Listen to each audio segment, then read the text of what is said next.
And it was called Parenting, Learning and Living before. Now we changed to Learning, Living and Leading because it's more universal. And this issue is so special to us because we're so tired of trying hard, right, Kristen? Just try harder, Absolutely. harder. We've been trying hard since we were born, and we're just so tired. We want some peace. So we want to introduce what we've been working behind the scene, our Readiness OS. This is the new era. We're entering. The AI is here, but we need something new. We can't try harder all the time. It's too much work, right? Right, Kristen? Yeah. Yep. Yeah. So before we begin, I always like to bring you here and now because I don't know about you, and Kristen will agree with me as well, Coach Kristen. You know that most of us spend a lot of time thinking about our past Oh, yeah. on a daily, right? We somehow pulled into our past situation and you're not even thinking about it. You just get pulled into this conversation with your brain, right? So many times. And then we sit there and we think about it and think about it. And then we start thinking about our future. Guess what happens? We just visited our past and we just have so much memory of that past and we take that and project it onto the future. Now we have a future plan based on the past experience. So now we're kind of torn. In the past, I'm not happy. In the future, I see so much uncertainty and so much worry and fear.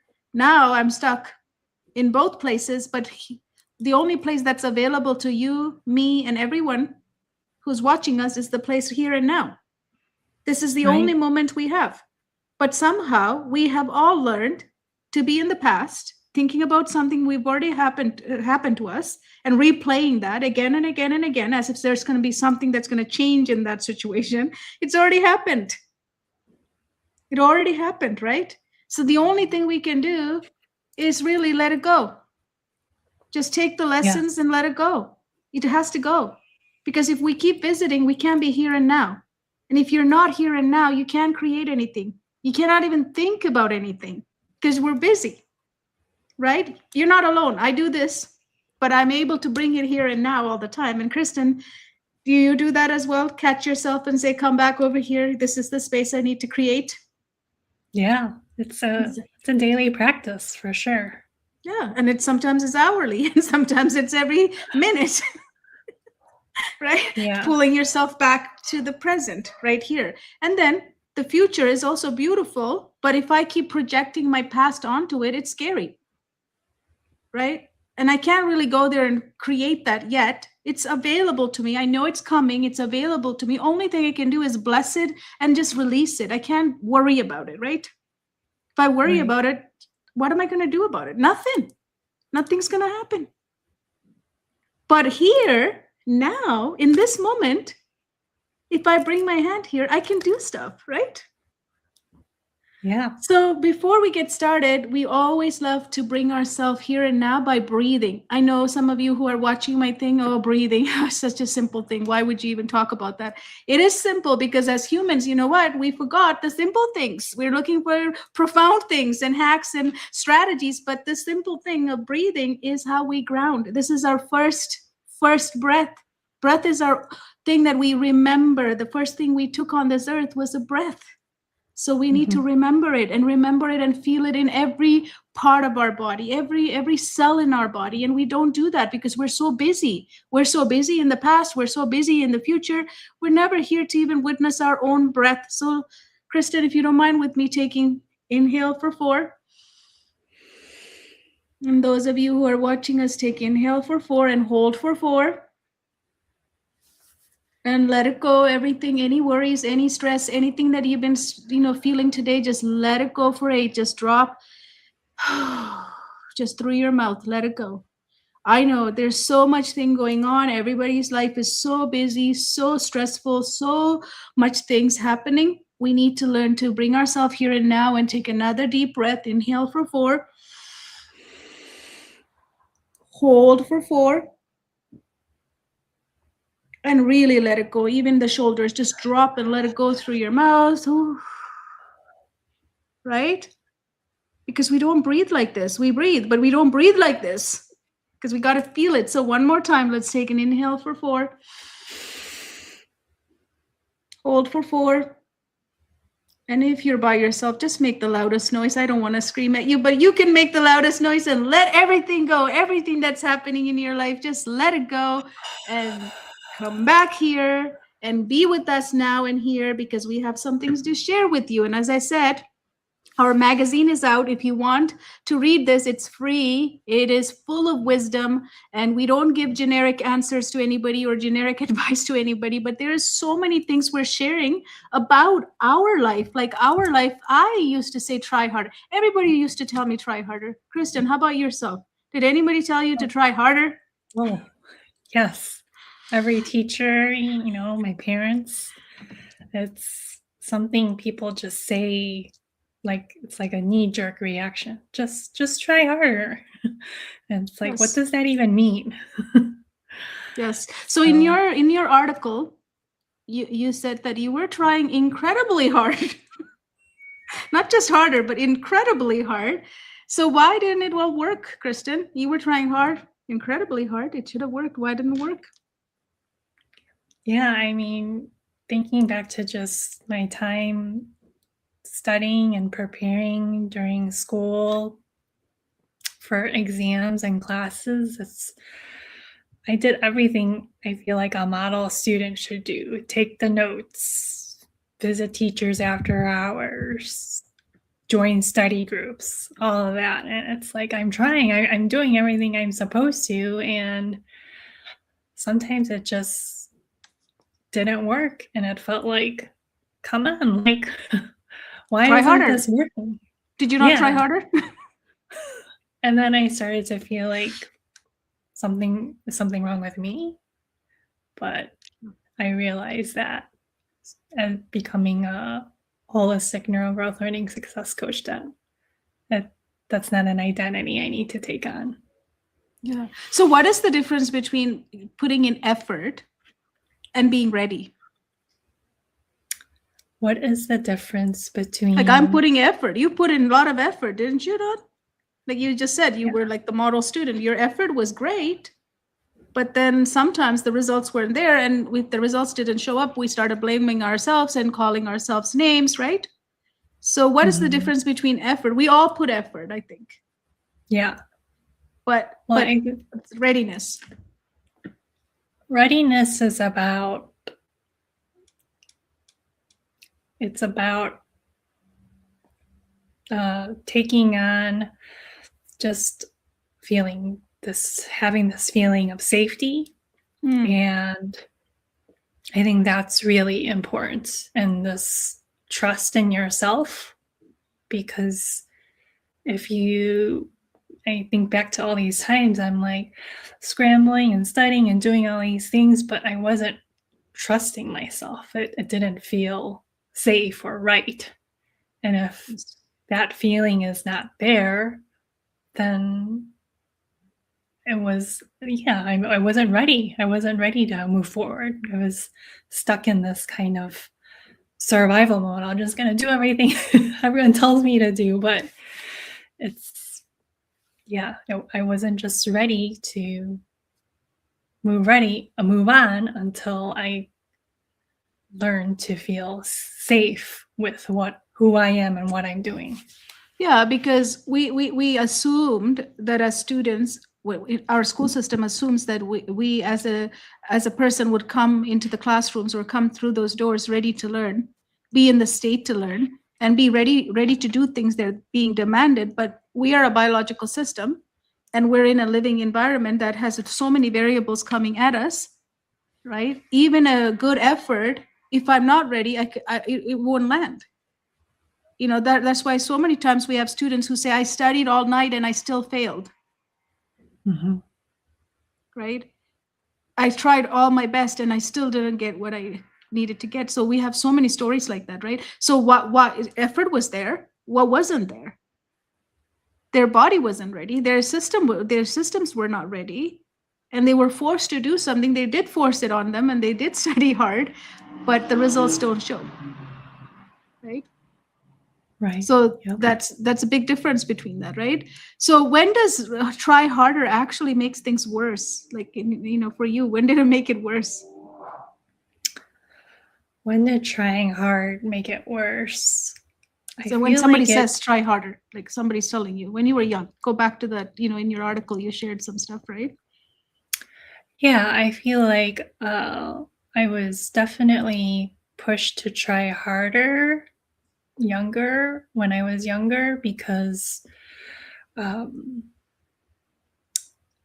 I had parents that were just trying to take care of other things and not really understanding what was going on for them was affecting me as well. So I feel like when they would just say, try harder, or even like raising their voice, or teachers who would just, say things to me that didn't feel good, like they would also raise their voice. I realized I see that a lot, because when you're frustrated, you end up just raising your voice because you're like, why isn't this working? And then that again creates this feeling of unsafety, and you feel like I'm doing something wrong and maybe I need to try harder. And it's just this bad Vicious. cycle. It's a vicious cycle, right? And then you start saying, I'm probably not trying hard. And like, Yeah. what level is hard? Like, what is the hardest level? Like, who determines the hardest level? How far is the hardest go up to, right? Like, there's no measurement. So if somebody keeps telling us try harder, harder, harder, I'm like, I am trying hard. I've already done what I can to my capacity that my systems is allowing. After this, I don't know, then something's wrong with me. Right? This is what happens to a child. This is what happens to our students. Repeatedly try harder, and this is what happened to you and I too, right? Because we don't know how to try harder. At some point, we have to say, I don't know. I give up. And that is a bad state, right? So, you have 2 daughters. You've been a teacher for so long, and you're now into your business as a holistic, neurogrowth learning success coach for years now, right? So, how can parents tell the difference between a child who needs encouragement and a child who isn't ready yet? Because that encouragement and ready also goes together, like effort, right? Right. I think parents can definitely tell the difference between, when a current, trying these encouraging phrases and words and trying to be supportive. Um, that can be something you are doing already to help someone who is experiencing success and already feeling ready to move forward, versus when somebody is not feeling ready and stuck. And that's like that idea again. It's like once you experience that feeling of frustration, and you can see that there's this lack of confidence and this afraid to try, there's a fear building in. That is really when I feel like saying things like good job or you're doing, saying those supportive phrases, that's not going to be effective. It's not going to cut it. So I guess what you're really saying there is that the state matters, right? What state are they in at the moment of your encouragement? Is what you were saying. Like, if they're in a state of, okay, they're already having some success and they're feeling it and they're kind of happy about it, and then you say, you know what you just did is great, amazing, you're doing great, keep it up, right? And they feel it, okay, I'm okay. But if they're failing and if they're not, and you keep encouraging them, you know what, you can do it, it also can backfire. Because at that point, the identity has shifted for that person who's struggling. They no longer have any beliefs that they can do anything. And if somebody says, I believe in you, you can do it, you're like, I don't know, right? We go internally and we get scared. How am I going to prove this? They believe in me and then I'm scared. I can't ask for help. Have you ever been in a situation where somebody says, yeah, I know you can handle that. Don't worry. You're Kohila or you're Kristen. You can handle anything, right? And you're like, no, I can't. I don't know. And then you can't ask because they believe in you. That encouragement is not good for me at that moment, right? Is what you're saying, right? The state matters. And Right. you have to really study your state of your child as a parent. Where are they? At what point are we giving that encouragement, right? And that's Yeah. very important. That's very important. How about with your daughters? How do you deal with that encouragement Well, versus? I think it's really important that, especially, I have a 9-year-old and a 6-year-old, so it's different. With my 9-year-old, I realize that I have to be really curious. I think there's a really good approach about how she's doing things and really focusing on that. And really, actually, for both of them, because once I start to just look at the results of what they're doing, or just, which can be very easy to do, because I feel like that's the way a lot of us grew up. Produce, productivity, Yeah. performance. So when we really talk about how they're doing the things they're doing, whether it's good or bad, and having a conversation about it, that is when I can see they're thinking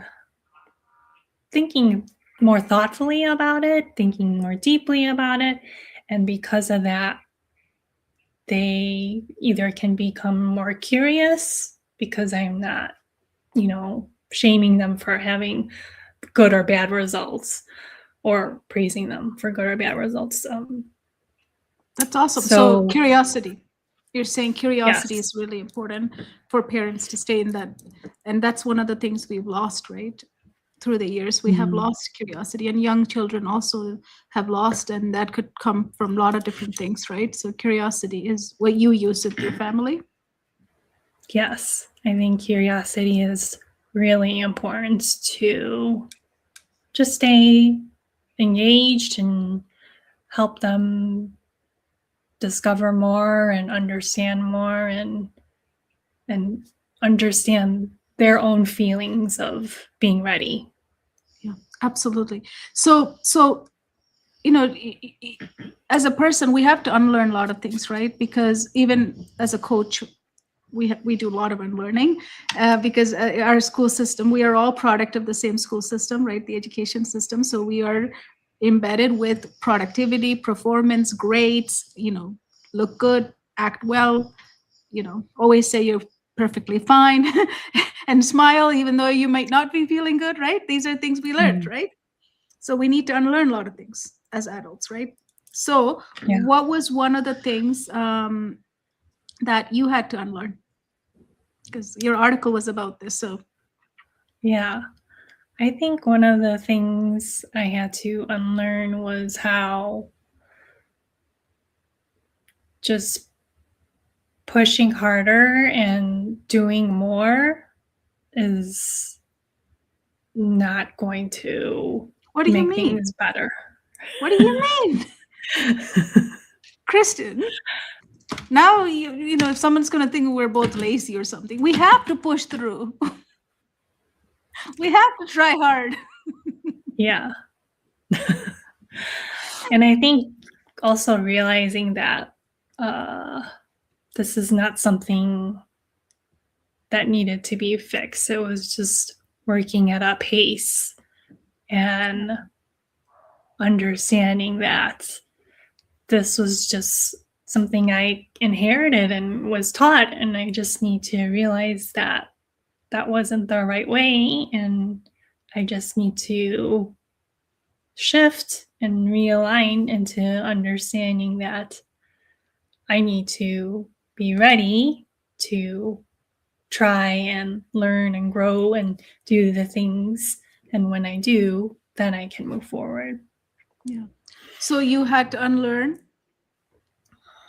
not to live by the script of others' expectations, others who have placed they actually placed another rhythm for you, not based on your own soul. soul biology rhythm, but their own expectations were placed on you, and you took that as your own rhythm, and you tried to, we all tried to force ourselves into somebody else's rhythm. And unfortunately, I'm not capable because my soul wasn't built that way. Your soul wasn't built that way. Right? Yeah. And then it takes so long to figure that out. It takes so long because the first thing we do is we blame ourselves. When those expectations are placed. So that was your biggest thing to unlearn? Yes. Other people's expectations placed on you that affected other people. Yep. And just trying to please them and do what I was being told to do, and realizing that what they think might work for me isn't necessarily going to work for me. So tell me, this actually relates really nicely with what you're saying. So why is compliance often mistaken for capability? Because when you complied, right? When you complied with their expectation, they thought you had the capacity and capability to do things. But did you though? No.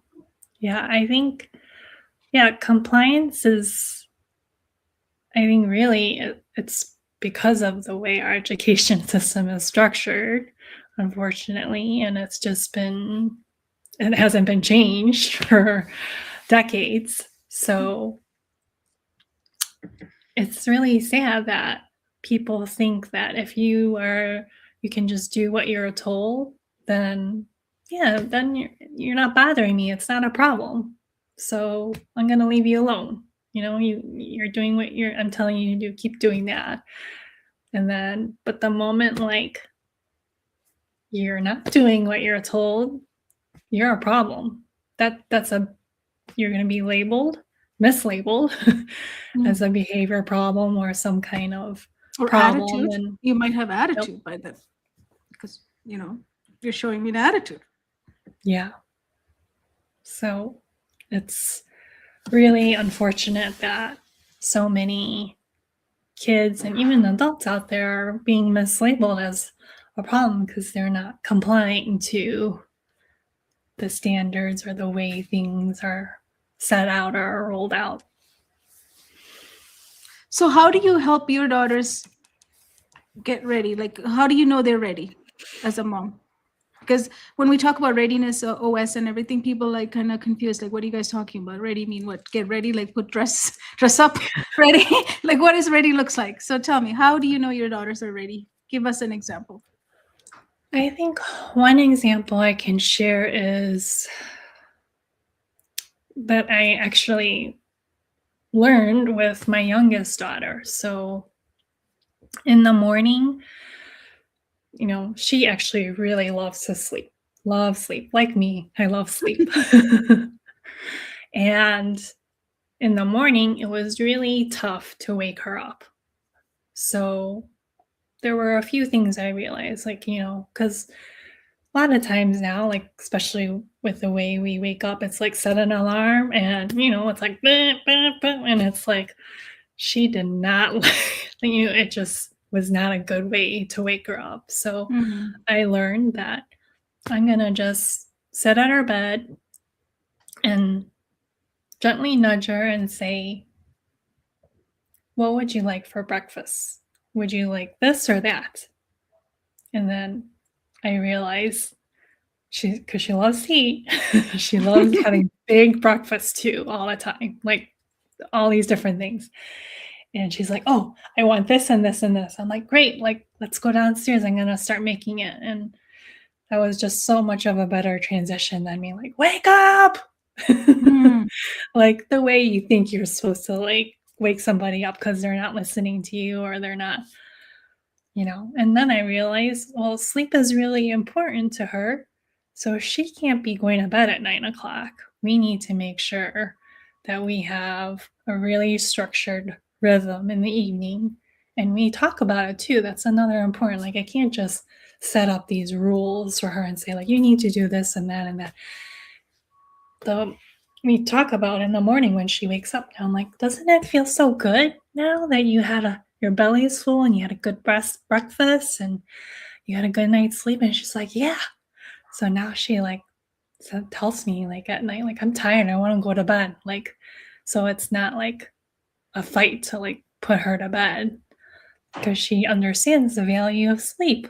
I don't know if that was like something I ever realized I needed to communicate to her, because you just realize as an adult, like I need sleep to function the next day really well. So we don't explain a lot of things to our kids, right? Because kids would love to learn about sleep and rhythm and how much sleep do I need and what does sleep do for me and my brain, and all of those things that's part of readiness as well. Understanding my biological systems. I'm a biological living thing. And so I need to know how I work so I can work better. I can use those knowledge to work myself better, right? But we don't give those knowledge to our kids that much, right? There's not education on it either in the education system. So as parents, we have to. So another thing that you said there was, you didn't go and upset her by putting the alarm. You know she likes food and she likes to eat good food, so you actually started getting her ready for that food. Her in a biological systems, when they want something, you had her desire, you worked with her desire to wake her up, and that was an easy transition. Otherwise, if you just put an alarm, that was a strict thing. Get up, go, you need to be on time. Why don't you understand this? These kind of conversation, when a child's not ready and in their space, it's useless, right? That's why we get angry, and that's why we feel upset in the morning, and we all start the morning wrong, and we think why. So I love that you said you teach her about it, and then she understands how her body works, how much sleep does she need.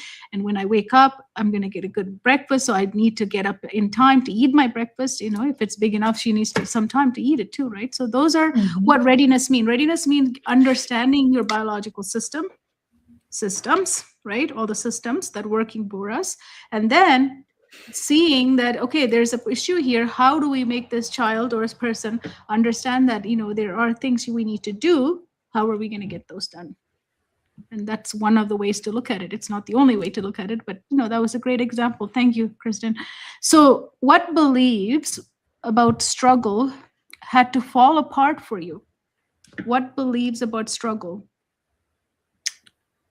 I think when you struggle, you feel really weak and defeated, which I think is actually normal, but then you have to actually realize that you're struggling because something is not working and it's trying to teach you that you need to do something different.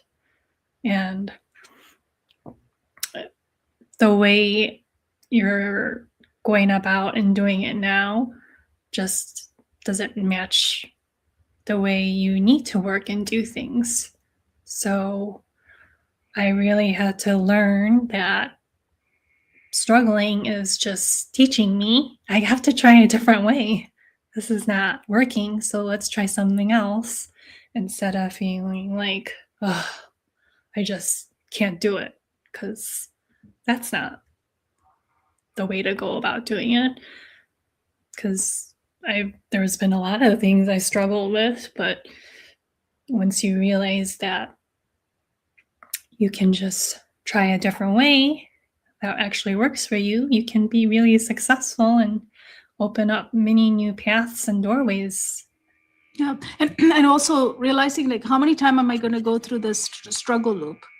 Like, we're always looping in something, right, in our life, right? If it becomes a pattern, we're looping similarly in similar situations again and again. People pleasers will similarly loop around people pleasing and feeling depleted because I people please 24/7 and I feel drained, but I'm going to keep doing it because this is all I know. But as you said, if you start catching yourself and going, you know what, how many times am I going to go around this struggle again? It's a struggle, right? So we talk about talking to your brain, right? You got to talk to your brain about this. We have to do an audit here. Hello, Right. I'm tired of going around this loop.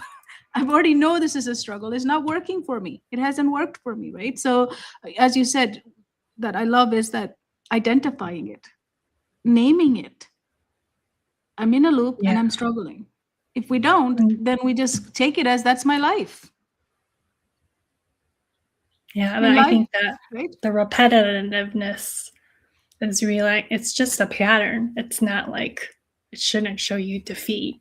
Just showing you, okay, this is something you keep doing over and over again, but you just need to shift it to something else. Yeah. So, Kristen, you've been a math coach for almost 5-6 years now. I keep forgetting how many years. Yeah, 6 years. So, what does readiness look like before you start teaching math? Because every parent wants their child to learn math, right? Like everybody. Like if I have a child, I want them to learn math. But teaching somebody math when they're not ready, it's like learning a foreign language. You sit there, people are telling you words after words after. Like this morning, I was trying to learn Spanish.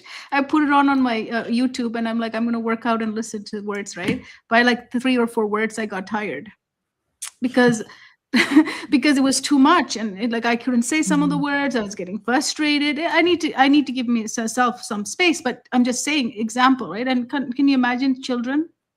It's like learning a foreign language. Math is like that. So when they're not ready, when I'm not ready in the state to learn, I'm not in my focus or flow, and I feel very bad for not even knowing the math, and maybe I'm failing or I'm not doing well. I probably got my report card. All these things are happening around me. And then somebody says, let's learn math. They're not going to capture anything we say. It's going to be frustration, going to start to build very quickly. And that's why a lot of students, say, I hate math. Right? Yeah.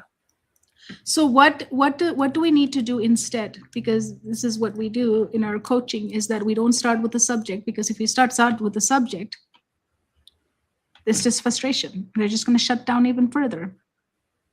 Yeah.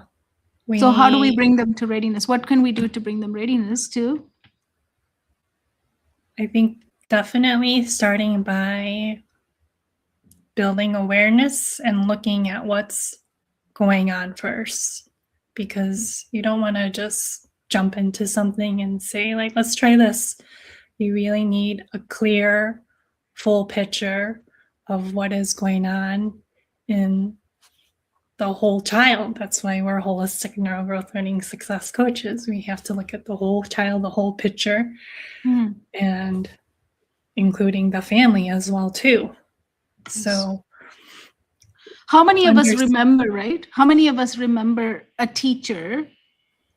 Like I could ask you as well, and the rest of the people who are watching, like, how many of you remember a teacher? Why do you remember them? If I ask you, why do you remember them? Is it because the way they taught you math or science, or is it the way they made you feel? Oh, the way they made me feel, for sure. So that made you feel did what to your body and to your nervous system and to your whole rest of the systems that runs us as a biological system? It made me feel safe, seen, heard as a person more than a student, because everybody treats us like, you're just a student, just do your job.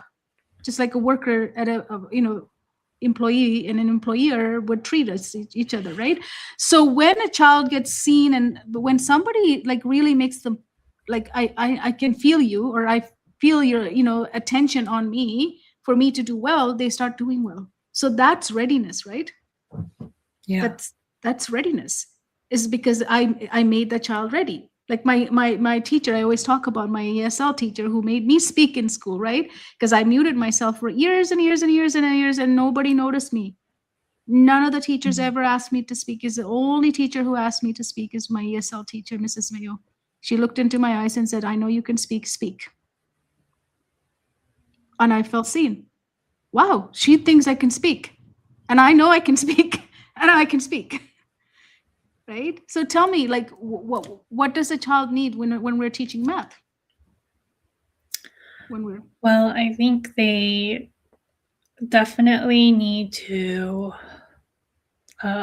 be, like you had mentioned, feel like they exist, and it's not just like they're trying to regurgitate all this information at them, because that's not gonna help.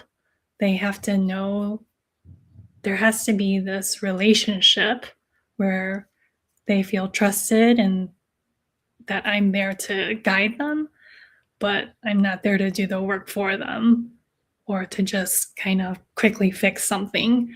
But they have to realize that we're there to really lead them through this transformation to know that they can eventually do this on their own. Yeah. And also you mentioned earlier, like getting them to become aware that it's okay, math is hard, aware that you're feeling some anxiety around math, aware that when it comes to math, you kind of feel shut down, your brain seems to be foggy, explaining those things, the reaction that my body is experiencing, just understanding that, right? Because a lot of kids go through these anxieties on their own. Even I would ask my students, they would say, yeah, I knew all the answers, but when this test paper came to my desk, everything was blank. I tried to like figure it out and nothing was coming. Mm-hmm. Like, what happened? Because we never worked with their anxiety. We never talked about it. We never told them your body is going to react like this. How do you calm down your body to get the answers you already know? Because that child does know the answer to all those questions. It's there. But the fog and the brain fog and all the anxiety will come dropping down, and all they could say is, I don't know this, I'm not good in this, I knew I shouldn't have taken this test, I don't know why I even came to school, I should have been sick today. How many of us called sick when we had a math test? Right? Yes, for sure. Acted sick at home? Yes. Or English test, right? So we never talk to our children or our students about how the system works, how this biological system is going to respond to a stressful situation. Test is a stressful situation. And nowadays, some school systems are not even testing kids because they're like, we're not going to test them because we don't want to induce anxiety on them. So we're just going to leave the test alone. And great. But real world actually will put stress. Have we walked out into the real roads and real world? It's going to put stress. So that is not good either, to completely take away the test and stuff. It's a good thing to test, but we just need to learn how to approach a test, because life is a test 24/7. It's happening to us, right? In the real world, you're going to be tested. And then guess what? When you go to college or university, they're going to test you. Right. So taking test off in elementary or high school would not solve the problem, because we're going to get all these young adults going into university, college, and they're going to be frozen, and they're going to pay for it, and they're going to be blanked on tests. So readiness is so important, right? So important, so underestimated. The assumption that we should all perform has brought us to this point in history, in our life. Every one of us has gone through our own suffering, right? For sure, yeah. Yeah. And it can end. So what changes first, Kristen? Confidence, clarity, or performance? In that order. Which one comes first? I think confidence should definitely change first. Because once you can, because I think that's really based on readiness. Because if you can feel that confidence, then you feel ready to go, and then it's more clear to you about what you need to do next. Yes. And then performance is the byproduct. Yeah. Performance is always the byproduct.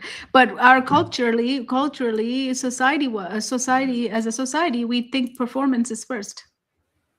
Right. We start with the performance. Why aren't you performing? Well, the pushing. Yeah. Push harder. Try harder, right? So if a parent could only take one idea from your article, what it should be, the article you wrote in our magazine. From that, what would you like them to remember or take away? One idea I really want them to take away and understand is struggle doesn't mean you have to feel defeated or broken. It's just indicating to you that something's not working and you weren't ready to do what you were trying to do with the way you were taught to do it. You need to really look at what's going on here. And struggle should never feel like a bad thing. I want people to realize that it's just a way to realize something's not working, and building some readiness will help you. Yeah, and also, yeah, forward. it's like a living machine, right? If it's struggling to work, what do we do with it? We know it's not working. So we need to help it become ready to work again. It's the same thing. We're a living system, we're a living machine. So if struggle is making me not perform in the way that I'm expected, that means I'm struggling. So my system needs some kind of alignment, and my system needs activation. Before all of that, we have to bring awareness, because if I'm not aware this is even happening, I'm clueless. Right. And then I'm going to just call myself all sorts of names, and I'm going to create this identity around and start having attitude through those identities that I've created, right? As youngsters, that's why young people have attitude, because they take on an identity to survive. They have to, because we're not teaching them that this living system needs to learn how to become ready. We have no education on this. So that's why all of us, then as later in our years, after exiting the school and university or college, we all need to do what? Personally develop ourselves again. Because we have all these names and all these labels and all these identities we have created, and we're living in so many loops. That's why we spend so much time in the past, because I got to go through all the loops I've created. And then when I think about my future, I'm really going to get some ideas from here, because this is the only inventory I have. My past is the only inventory I have. So I go here for my knowledge bank, and then I produce my story over here for the future. And I said, oh no, it's very scary. I don't even think I want that, right? So it's kind of a trap, isn't it? Yeah. It's hard. That's why it's suffering. That's why it's such a suffering to live that way, in that vicious cycles that we create, right? So Readiness OS ends that. So thankful that you contributed an article, even though life was happening in so many ways. So thank you. What do you say to parents about what is a sign that they can look at their child knowing that they're ready? Like, how can I tell my child's ready? I think you can tell your child is ready when there is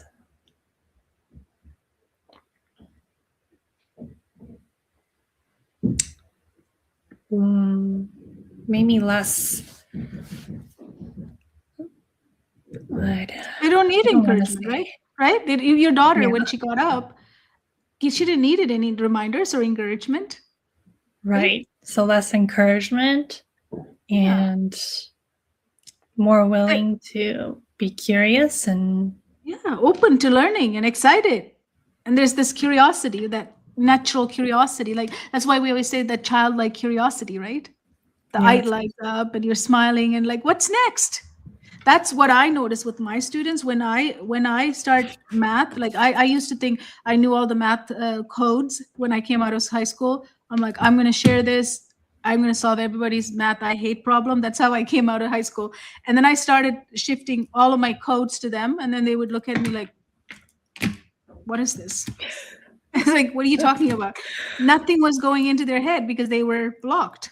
They were stuck. And I thought the codes would help them. I forgot that when I was young, I was stuck and blocked too. And that never helped me. Nothing helped me at that point, right? So then I realized that, your system is blocked like I was. The codes are not going to help at this moment. So throw away the codes, throw away the math. Now let's figure out where you're blocked and bring back that curiosity. And then when they become ready and in this acceleration state, flow and focus, then I bring the math. They're curious. They're actually solving with me. Like, I'm not teaching them anymore with the math, right? You notice with kids when they're ready and learning, as parents too, you can see it. They're like, they'll ask a question that's not part of the homework even. They're like, I want to know what happens like this. Like, what if this number doesn't fit over here? Or what if this number is this? Would it still work? They'll ask questions. They're involved. They're actively solving, not passively receiving information. Right? So there's this intrinsic intrinsic hunger to learn. And it's beautiful to see when they're ready. Otherwise, we're just pushing and pushing. And then we sit there going, you're always like this. Why are you so lazy? Why can't you just learn? Like, why are you doing this? Like, you need to sleep more. You need to rest more. Like, you're just kind of not doing this work. We keep bringing in so many other things, except we don't see them as ready. So if we could all just shift and ask one question, right, Kristen? Is this person ready? Yeah. Are they in the state of flow? And when they're in the state of flow, it's very blissful. That's why flow. It's very like you're just flowing. Life is just Yes. simple. Life is going to happen, but you're still in flow because it doesn't affect you as it used to affect, right? So it's a beautiful place. So if you could watch out for that childlike curiosity, even in yourself or your others, and then that extra question that comes, that is not just finishing the homework, getting the homework done, but actually really invested in figuring it out. Like, how come though? Like, why though? These curiosity questions drives that homework even better, right? Yeah. And now we're enjoying. Like your sorry, there's a dog. like your daughter, instead of just putting the alarm and saying wake up, I've already told you 2-3 times, wake up. Instead, you went into what does she like? What would please her? How can I get her to be, curious and get involved? She got immediately involved because you knew she likes food and she wants to eat.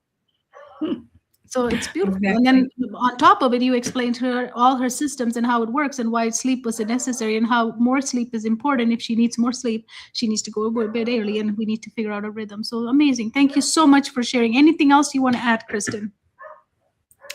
Yeah, I just want to say thank you for letting me contribute to the article, and I'm thankful and grateful.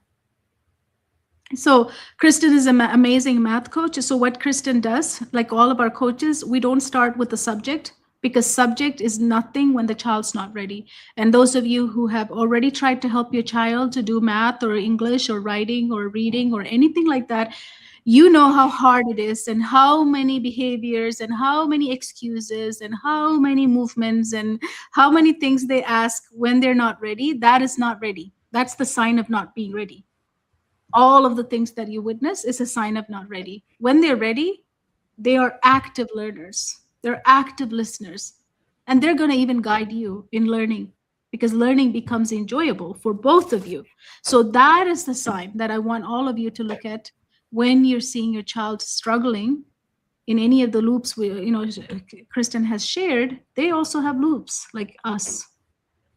Right? They have past memories. They also think about their past and they also think about their future projecting. So if I've already failed multiple tests this year, a test is coming up. Guess what I'm afraid of? I'm projecting that test. That test is going to be like my past few tests that I've not done well. So at that point, you're trying to teach them something. They're not there. They're offline. Your child's not there. So that's why they can't learn. So we need to deal with what loops are running their mind, right? So important, so important. So how do you get access to Kristen's article? It's in the notes. It's in the comments. I actually put it a link. Just click that link, and then you need to type in the word flow, all capital FLOW. Flow, and you'll have access to the whole magazine, not only this magazine, but all of our magazines that we've done. This is our issue 8. So we've been doing this for a year and a half. And before it was called Parenting, Learning and Living. Now it is called Learning, Living, and Leading because we have become a universal system. This works for any age, any stage. It doesn't matter any labels because we do not care. We just want to look at your soul print biology because we want to know how this system is doing, this person is doing, so that we can then look at it, what that struggle loop might look like for your child or yourself, and help you move towards flow. So thank you so much for watching, and thank you for your hearts and thumbs up. We love those. So Kristen, one more time, is there anything you want to add? I just want to add that If you are struggling, remember, you're not broken. Just ask yourself and your child, are they ready? And be curious, and that will help you. Yep. Yep. It's just a shift, right? Instead of going through the same loop again, but shift the language. Yes. Awesome. Thank you. Thank you. And I will see you tomorrow with another coach, because we have so many articles in this magazine. So I'm going to come back again tomorrow at the same time, and then we'll bring another coach. Thank you and have a blessed night. Enjoy. Thank you.